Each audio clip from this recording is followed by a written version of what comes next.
serez bien heureuse d'apprendre qu'aucun malheur n'a marqué le commencement d'une entreprise à propos de laquelle vous nourrissiez de funestes pressentiments.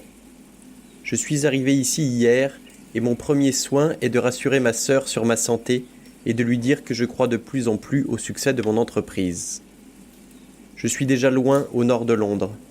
Quand je me promène dans les rues de Saint-Pétersbourg, je sens la brise froide du nord se jouer sur mon visage. Cela me fortifie et me remplit de joie. Comprenez-vous une telle sensation ? Cette brise qui vient des régions vers lesquelles je m'avance me donne un avant-goût de leur climat glacial. Vous venez d'écouter les premières lignes de Frankenstein, de Mary Shelley. Au programme aujourd'hui, légende, horreur et science-fiction.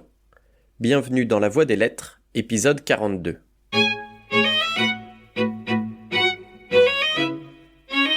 Classique parmi les classiques, tout le monde connaît le nom de Frankenstein et l'associe à un grand monstre vert, parfois un peu débile, un peu méchant, ou les deux. Pour ce dernier épisode de la 2e saison de La Voix des Lettres, je vous propose de remonter à la naissance de cette créature légendaire.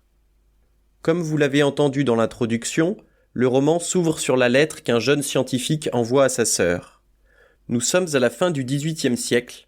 Robert Walton prépare, depuis Saint-Pétersbourg, une expédition vers le pôle Nord pour éclaircir les mystères du champ magnétique terrestre. Il engage des matelots endurcis prêts à affronter la banquise et les icebergs et met le cap plein nord. Alors qu'ils sont encore loin du but, leur navire est immobilisé par la glace. Ils scrutent l'horizon en attendant d'être libérés et aperçoivent au loin un traîneau tiré par des chiens et dirigé par un géant.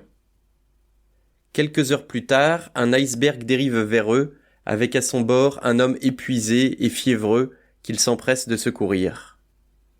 Pendant sa convalescence, Walton tient de longues discussions avec l'étranger et lui confie son ambition scientifique.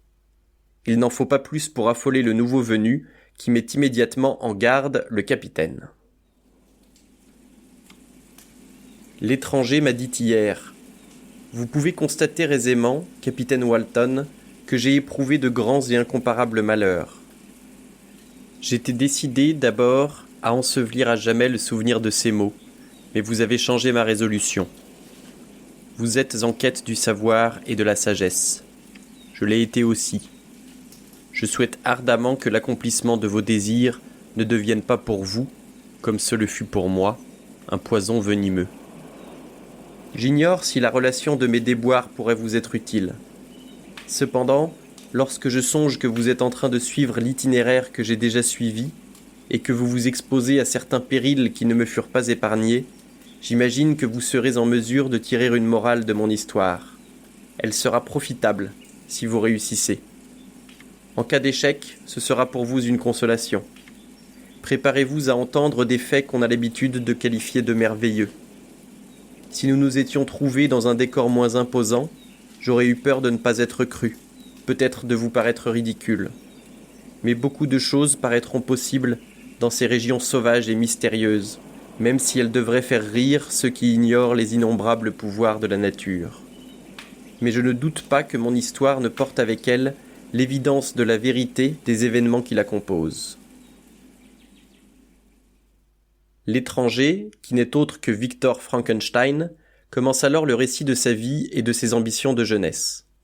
Issu d'une famille aisée et assez nombreuse installée à Genève, il s'intéresse à la philosophie naturelle et, par contradiction envers son père, se passionne pour l'alchimie et la pierre philosophale. Pour parfaire ses études, il se rend dans le sud de l'Allemagne, à Ingolstadt. Il rencontre un premier professeur qui se moque de ses acquis, lui expliquant que depuis le siècle des Lumières, les travaux des alchimistes sont dépassés et que la chimie moderne ne cherche pas à changer le plomb en or ou à donner la vie éternelle. Victor rentre chez lui blessé dans son orgueil et se rend le lendemain au cours de M. Waldman, un autre professeur. C'est grâce au zèle infatigable de ces hommes, me dit-il, que les savants d'aujourd'hui doivent les fondements de leur connaissance. C'est par leur tâche que la nôtre a été facilitée. Établir une nomenclature et la classification adéquate des faits qu'ils ont pour une large part mis en évidence. Les travaux de ces hommes de génie, même entrepris dans de fausses directions, ont en fin de compte été nettement bénéfiques. J'écoutais cet exposé fait sans présomption, ni affectation, avant de lui avouer que son cours avait dissipé mes a priori envers les chimistes modernes. Je m'exprimais en des termes mesurés, avec la modestie et la déférence dues par un jeune homme à l'égard de son maître, sans laisser apparaître l'enthousiasme que j'avais pour aborder mes travaux futurs. Ennuyé de devoir lui avouer mon inexpérience de la vie. Puis je lui demandai son avis au sujet des livres que j'avais à me procurer. « Je suis ravi, me dit M. Waltman, de m'être fait un élève, et si votre application égale votre habileté, je ne doute pas de votre succès. La chimie est la branche des sciences naturelles dans laquelle on a fait et pourra faire le plus de progrès. Je m'y suis consacré entièrement, mais je n'ai pas non plus négligé les autres branches. On serait un bien médiocre chimiste si on ne s'adonnait qu'à cette seule partie des connaissances humaines. Si vous êtes animé du désir de devenir un vrai savant, et non seulement un faiseur d'expériences, je vous engage à étudier tous les secteurs des sciences naturelles, y compris les mathématiques. » Il m'introduisit alors dans son laboratoire et m'y expliqua l'usage des différents instruments. Il me désigna tous ceux que je devais me procurer et me promit aussi de me prêter les siens dès que j'aurais assez d'expérience pour ne pas en détériorer les mécanismes. Il me fournit la liste des livres que je lui avais réclamés et je pris congé de lui. Ainsi s'acheva ce jour mémorable qui devait décider de mon avenir. Il n'en faut pas plus pour lancer la carrière du jeune Victor Frankenstein, qui s'avérera être un étudiant hors pair et un savant brillant, dépassant rapidement ses maîtres. À force d'études et d'expériences, il découvre le moyen d'insuffler la vie à un corps inanimé. Il se lance alors corps et âme dans un projet insensé, celui de créer de toutes pièces une créature à forme humaine. C'est l'occasion de rappeler que Frankenstein n'est pas le nom du monstre, mais bien celui de son créateur. Laissons pour un moment le récit et jetons un œil sur sa genèse, très romanesque elle aussi. Mary Godwin naît à Londres en 1797. Sa mère, philosophe féministe, meurt 10 jours plus tard. Son père, écrivain politique, se remarie 4 ans plus tard et offre à sa fille une éducation riche et libérale, notamment en philosophie, ce qui est assez rare pour une jeune fille à l'époque. À 16 ans, elle se lie avec un poète, Percy Shelley, qu'elle épousera 2 ans plus tard, prenant le nom sous lequel elle est aujourd'hui connue, Mary Shelley.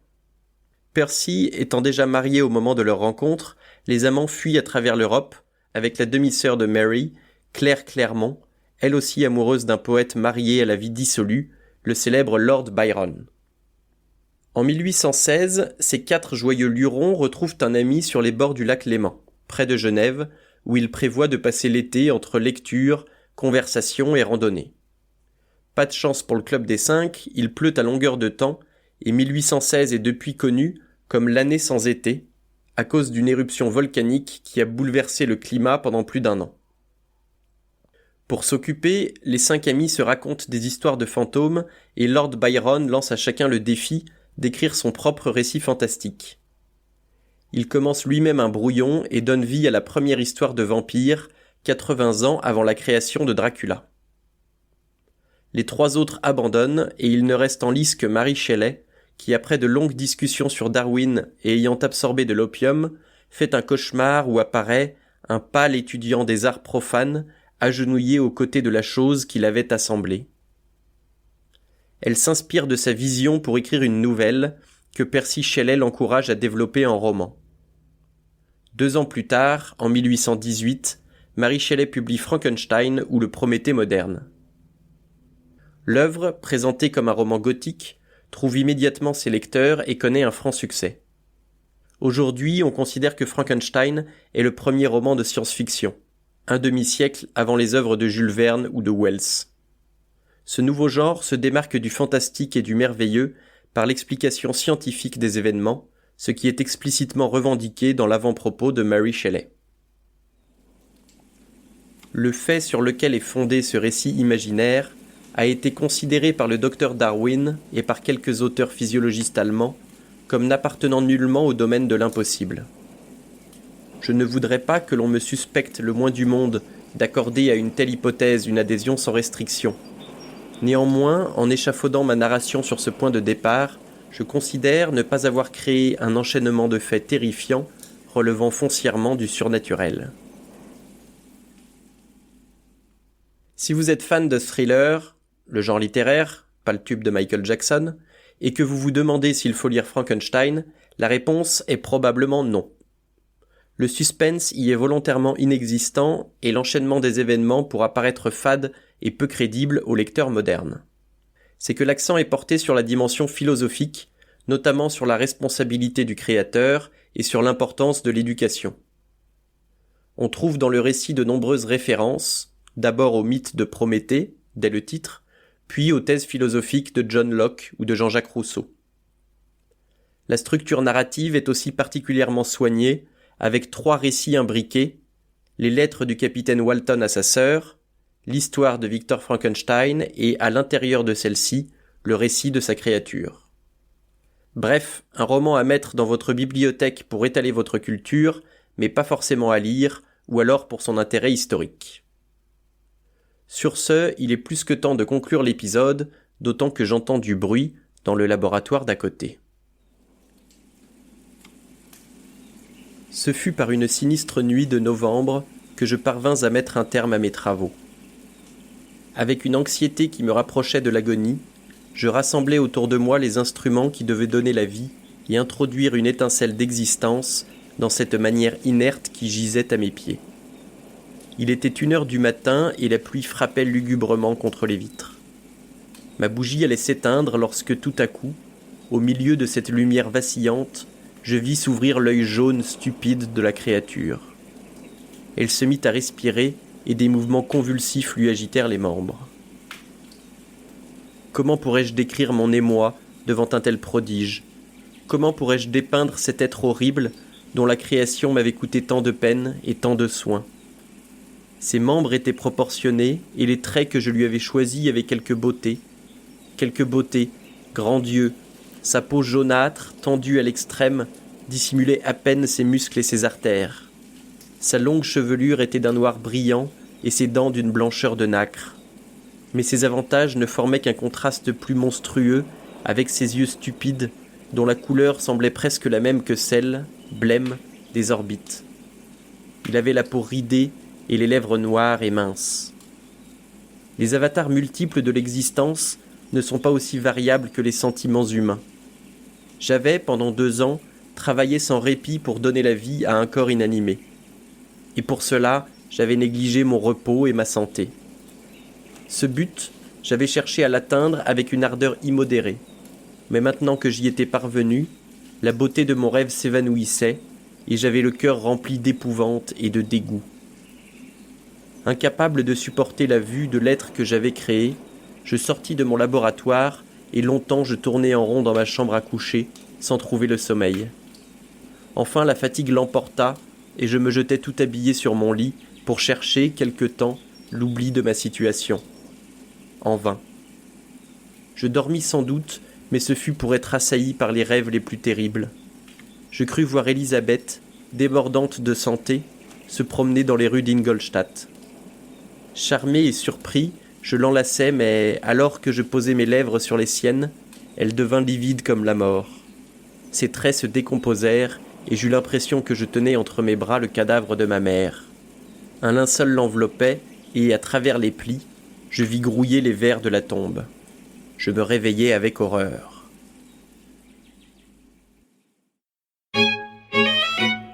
C'est tout pour aujourd'hui, merci d'avoir écouté cet épisode qui clôture la 2e saison de La Voix des Lettres. En attendant la suivante, je vous invite à découvrir les autres épisodes et à les partager autour de vous. N'hésitez pas non plus à envoyer vos suggestions pour la saison 3 sur la page Facebook ou Instagram, et je vous dis à très bientôt pour de nouveaux épisodes de La Voix des Lettres.